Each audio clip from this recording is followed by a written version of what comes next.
Most people think of white balance as a technical setting, just a way to make whites look white. But what if I told you it's actually one of the most powerful creative tools?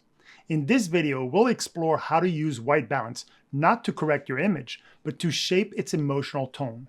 We'll break down how different color temperature can influence the atmosphere of your scene and how a subtle shift in white balance can turn something ordinary into something cinematic. Let's dive right in. White balance is the process used by the cameras to balance the colors, to make sure that everything looks the way it should. And so it works by adding the opposite color of the light source that you're using in your scene. So if you're filming something under an incandescent light bulb, which is very warm, the camera will then add a lot of blue in order to balance everything to make sure that the whites are white. Same thing if you're filming outside in daylight colors, which is very blue, the camera will then add some red to balance the blues and make everything look white. So the problem with that is by doing this process, you neutralize and cancel the mood of those light sources. In this example here, I wanted to show you how to use white balance in a creative way, because it really is a creative tool. And if you understand the science behind white balance and how your camera operates with white balance, then you can use it as a way to generate a mood in your scene. And so I wanted to demonstrate it with this shot right here. So we have this person reading a book under an incandescent light bulb. And so your first intuition might be pretty simple. I'm going to set my white balance to 32K. Well, here's what happened if I do my white balance the typical way. I'll just hold my white card, push the button, let it execute, and now my white balance comes at about 30K, which is fine. Like, there's always a little bit of a difference between what the color temperature of the light source is and the result of the white balance. The problem with that is when you look at the shot, we can see that the white balance did its job. It just turned the light source to white. And by doing that, the colors are fine, everything is right, except we stripped away the mood and the warmth of that scene.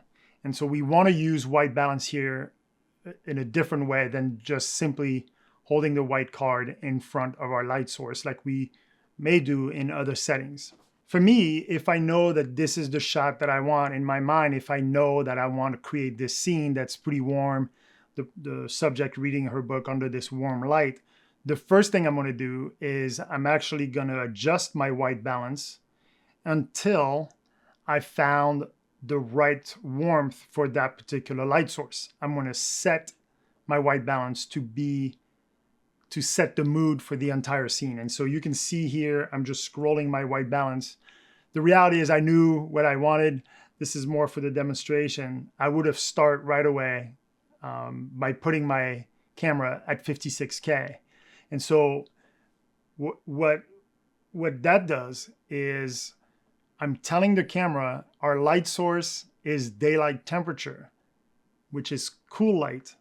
Then the camera will add orange or red to compensate. And so now we're getting this orange light, which looks a lot more like the actual 32K light that we actually use.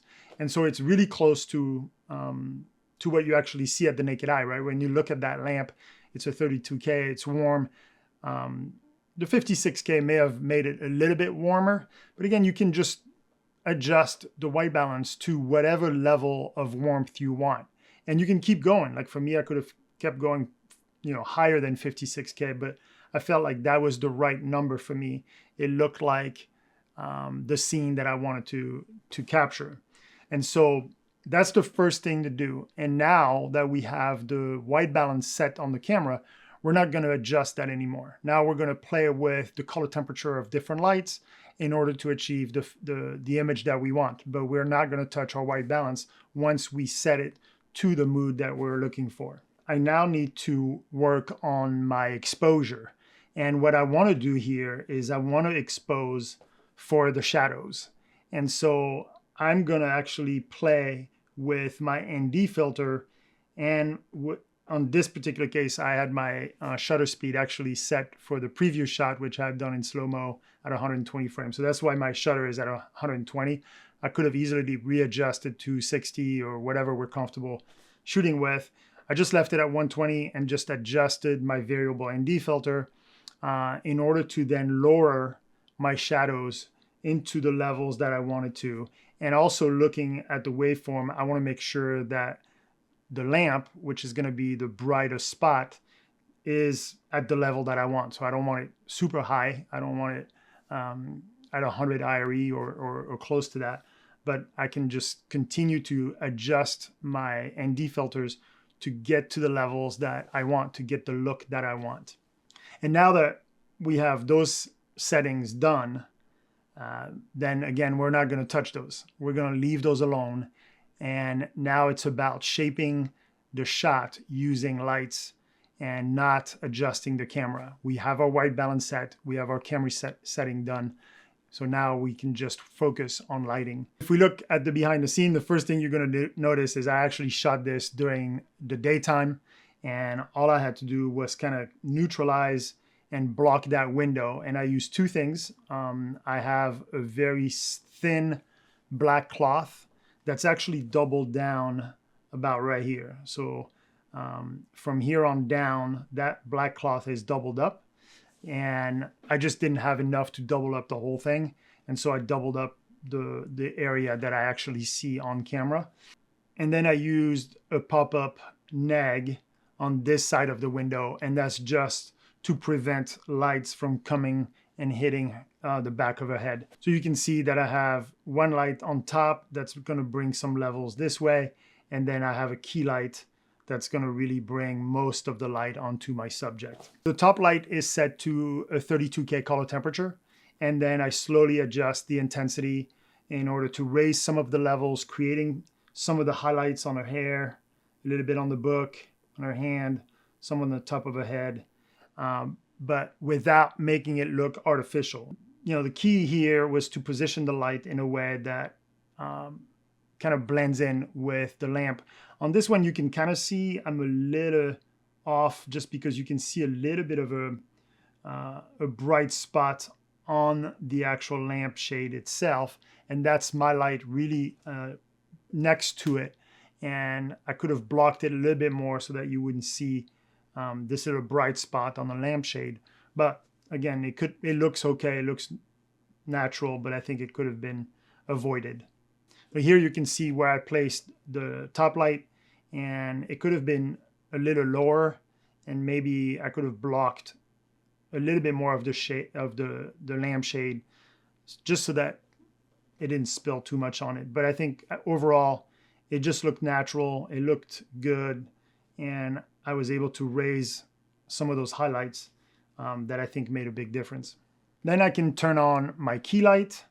And what's important here are two things, the intensity and the color temperature. So when I first turned my key light on, if I set it to 32K, this is what it would look like.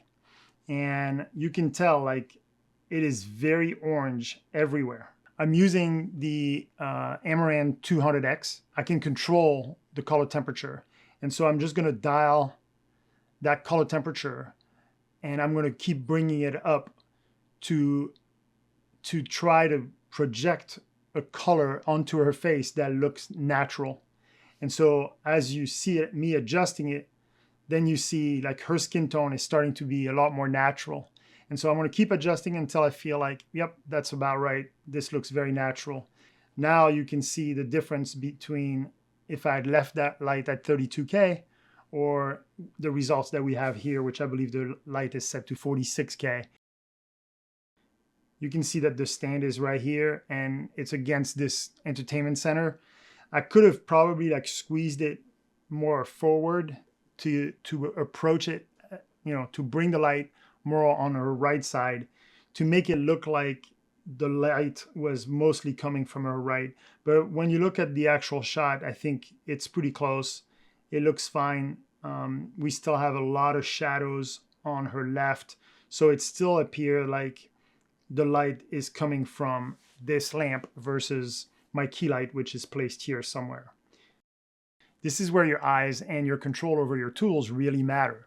You're not just lighting for exposure, you're lighting to create a mood and have it blend within the scene to make every element in the frame feel like it belongs to the same world, that it comes from this particular light. At its core, white balance is calculated correction, not an artistic choice. But that's exactly where the power lies. When you take control over your white balance manually, you're no longer just letting the camera neutralize color, but you're deciding how much of that opposite color to inject into your image. It's not just about technical accuracy, it's about intentional manipulation of how the camera sees colors. That's how you use white balance to the fullest potential, not just to correct a shot, but to craft a mood. Thank you for watching until the end. If you're interested in learning more about cinematography, I invite you to check out my online course about camera setting. I put the link in the description below. Thanks again, and happy filming.